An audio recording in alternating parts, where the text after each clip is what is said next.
الحمد لله رب العالمين. أشهد أن لا إله إلا الله وحده لا شريك له، وأشهد أن سيدنا ومولانا محمدا عبده ورسوله. أما بعد فأعوذ بالله من الشيطان الرجيم. بسم الله الرحمن الرحيم. يعلمون ظاهرا من الحياة الدنيا وهم عن الآخرة هم غافلون. أولم يتفكروا في أنفسهم ما خلق الله السماوات والأرض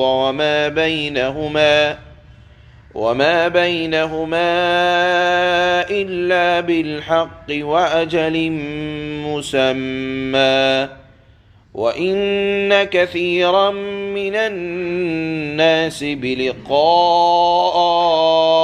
ربهم كافرون. أولم يسيروا في الأرض فينظروا كيف كان عاقبة الذين من قبلهم كانوا أشد منهم قوة وأثاروا الأرض وعمروها أكثر مما عمروها، وجاءتهم رسلهم بالبينات، فما كان الله ليظلمهم ولكن كانوا أنفسهم يظلمون. ثم كان عاقبة الذين أساءوا السوء أن كذبوا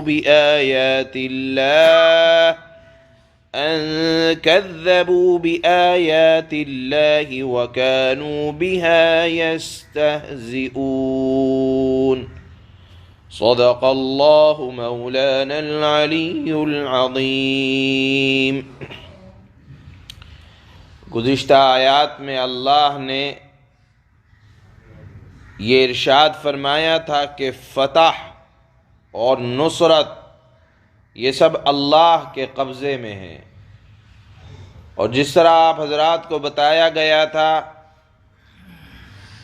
کہ اللہ کے نبی صلی اللہ علیہ وسلم جب دنیا میں تشریف لائے تو اس وقت دنیا میں دو سپر پاور طاقتیں تھیں، ایک رومن امپائر، ایک پرشین امپائر۔ بتایا گیا تھا کہ روم والے یہ اہل کتاب تھے اور اہل فارس یہ آتش پرست تھے۔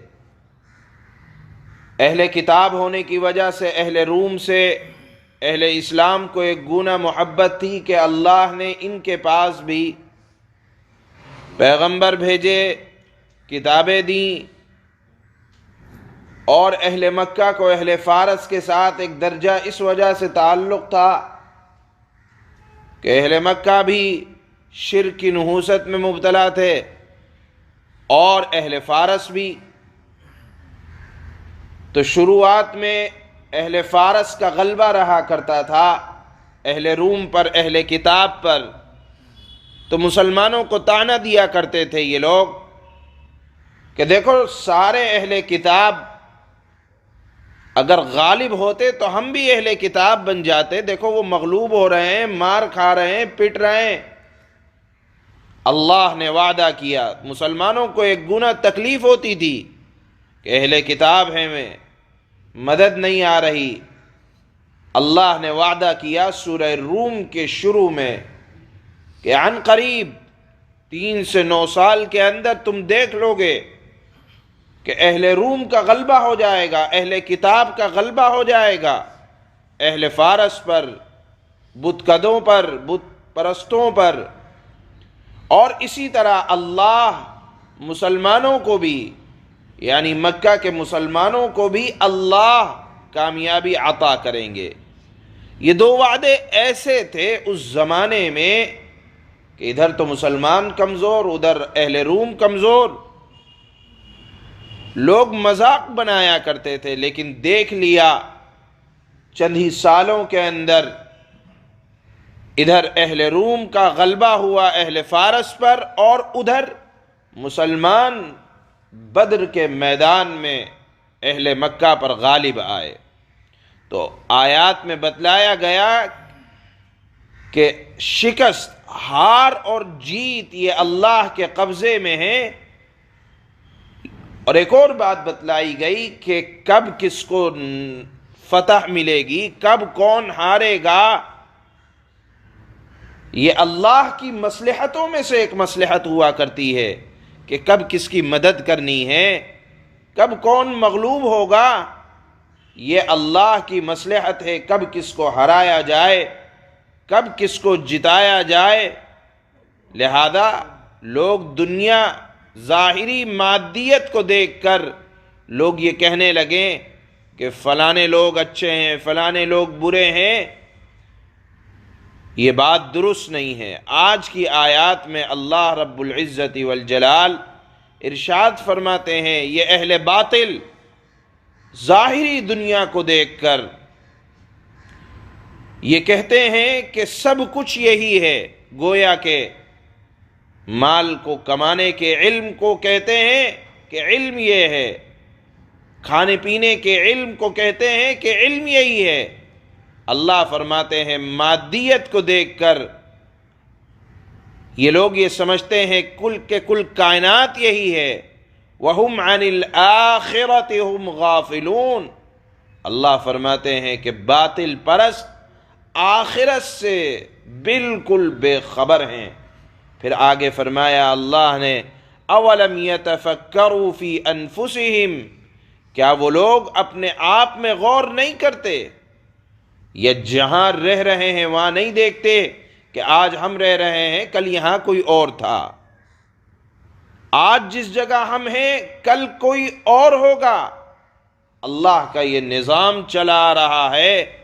اللہ نے آسمان اور زمین اور ان کے درمیان کی چیزوں کو یوں ہی بیکار نہیں پیدا کر دیا، بلکہ ہر ایک کا ایک وقت متعین ہے، اور اس متعینہ وقت میں اس کو اس زندگی میں رہ کر ایک دوسری زندگی کی تیاری کرنی ہے جس کو آخرت کہا جاتا ہے. مسلمان اور اہل ایمان تو اس دنیا میں رہ کر روکھی سوکھی کھا کر آخرت کی تیاری کرتے ہیں، اور اہل باطل کل کائنات کو اسی زندگی کے اندر موج مستی کرنا چاہتے ہیں. یہ فرق اللہ نے اہل ایمان اور اہل کفر کے درمیان بیان فرمایا ہے. اللہ فرماتے ہیں کہ دیکھو جس کو بھی اللہ نے یہاں پیدا کیا ہے تو اس کو اپنی زندگی کے ایک ایک لمحے کا حساب دینا ہے، اور آخرت میں آ کر مجھ سے ملاقات کرنی پڑے گی. پھر اللہ نے فرمایا کہ دیکھو یہ یقین کر لو کہ تمہیں بھی اللہ کے دربار میں جانا ہے. کیا تم نے نہیں دیکھا کہ زمین میں تم سے پہلے لوگ آئے جو طاقت میں بھی تم سے زیادہ تھے، جو مال و دولت کے اعتبار سے بھی تم سے زیادہ تھے، اور جن کی عمریں بھی تم سے زیادہ تھیں. وَجَاءَتْهُمْ رُسُلُهُمْ بِالْبَيِّنَاتِ، رسول بھی ان کے پاس واضح دلیل لے کر آئے، لیکن اللہ نے ان پر ظلم نہیں کیا، ان لوگوں نے خود اپنی جانوں پر ظلم کیا. اللہ نے اشاروں میں بات فرمائی، اور پھر فرمایا کہ دیکھو آج ان بڑی عمر والے قوموں کا تذکرہ بھی لوگوں کی زبان پر نہیں ہے. کون جانتا ہے قوم عاد کو، کون جانتا ہے قوم سمود کو، کون جانتا ہے قوم لوط کو. اللہ فرماتے ہیں میں نے نام و نشان تک ان کا مٹا دیا. نہ مال کام آیا، نہ دولت کام آئی، نہ عزت کام آئی، نہ شہرت کام آئی، نہ ان کی طاقت کام آئی، نہ ان کی عمریں ان کے کام آئیں. اللہ نے فرمایا یہ ظلم اللہ نے نہیں کیا ان کے ساتھ، بلکہ خود ان لوگوں نے اپنی جانوں پر ظلم کیا. گویا کہ اقوام عالم کا اللہ نے ذکر فرما کر ارشاد فرمایا ان لوگوں کو بھی ذرا نگاہ بھر کے دیکھ لو، تمہیں سمجھ میں آ جائے گا کہ دنیا میں ہمیشہ رہنے کے لیے نہ کوئی آیا ہے نہ کوئی آئے گا، جو آیا ہے اس کو جانے کے لیے آیا ہے۔ پھر اللہ نے فرمایا اخیر کی آیت میں ثم كان عاقبۃ الذین اساءوا السوء، پھر ایسے لوگوں کا انجام جنہوں نے برا کام کیا تھا برا ہی ہوا۔ لہذا اگر آج بھی کوئی برا کام کرے گا تو اس کا انجام برا ہونے والا ہے۔ لہذا اللہ کی آیتوں کو جھٹلانا اور ان کا مذاق بنانا، جس طرح سے اہل مکہ بنا رہے تھے کہ جب اللہ نے فرمایا کہ مسلمان بھی غالب آئیں گے، اہل کتاب بھی غالب آئیں گے، تو وہ مذاق بنا رہے تھے۔ اللہ فرماتے ہیں کہ جو اللہ کی آیتوں کا، اللہ کے وعدوں کا مذاق بناتا ہے اس کا انجام برا ہونے والا ہے۔ ان مضامین کو اللہ نے آج کی ان آیات میں جو تلاوت ہو رہی ہیں بیان فرمایا ہے۔ اللہ ارشاد فرماتے ہیں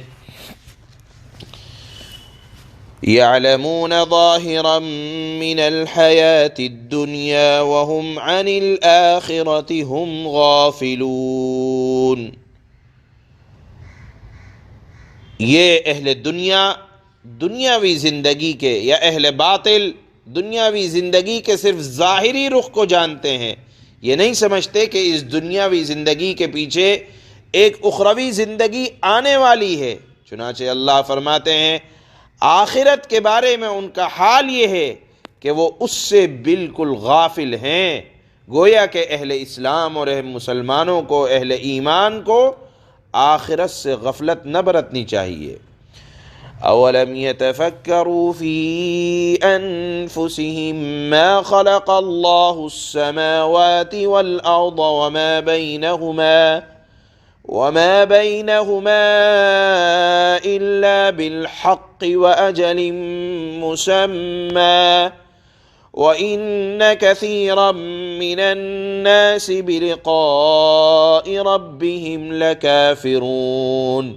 بھلا کیا اہل باطل نے، دنیا دار لوگوں نے اپنے دلوں میں غور نہیں کیا کہ اللہ نے آسمانوں اور زمین کو اور ان کے درمیان پائی جانے والی چیزوں کو بغیر کسی برحق مقصد کے اور کوئی وقت متعین کیے بغیر پیدا نہیں کر دیا؟ یعنی ہر ایک چیز کا ایک وقت متعین ہے اور ہر ایک کا ایک مقصد ہے، اس مقصد کے تحت اللہ نے پیدا کیا ہے۔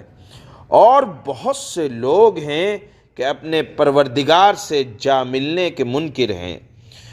اولم يسيروا في الارض فينظروا كيف كان عاقبة الذين من قبلهم كانوا اشد منهم قوة واثاروا الارض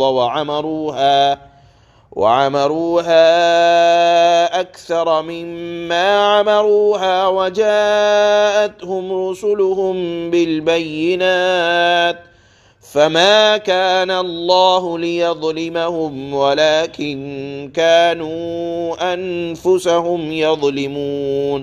کیا یہ نافرمان لوگ زمین میں چلے پھرے نہیں تاکہ وہ یہ دیکھتے کہ ان سے پہلے جو لوگ تھے ان کا انجام کیسا ہوا؟ وہ طاقت میں ان سے زیادہ مضبوط تھے اور انہوں نے زمین کو بھی جوتا تھا، اور جتنا ان لوگوں نے اسے یعنی زمین کو آباد کیا ہے اس سے زیادہ انہوں نے اس کو آباد کیا تھا۔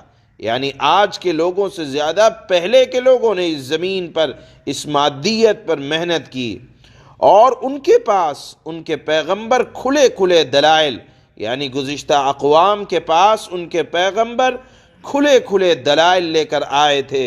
چنانچہ اللہ تو ایسا نہیں تھا کہ گزشتہ اقوام پر ظلم کرے، لیکن وہ خود اپنی جانوں پر ظلم کرتے رہے۔ ثم كان عاقبة الذين أساءوا السوء أن كذبوا بآيات الله وكانوا بها يستهزئون۔ پھر جن لوگوں نے برائی کی تھی ان کا انجام بھی برا ہوا، کیونکہ انہوں نے اللہ کی آیتوں کو جھٹلایا تھا اور وہ اللہ کی آیتوں کا مذاق اڑایا کرتے تھے۔ لہذا قرآن یا حدیث یا شریعت کے کسی بھی حکم کا مذاق بنانا، یہ اللہ کو بڑا ان باتوں پر غصہ آتا ہے۔ لہذا اپنی زبانوں کو بہت زیادہ لگام بھی دینے کی ضرورت ہے، اور آخرت کی تیاری اور اس کی فکر کرنے کی ضرورت ہے۔ سبحان اللہ بحمدہ۔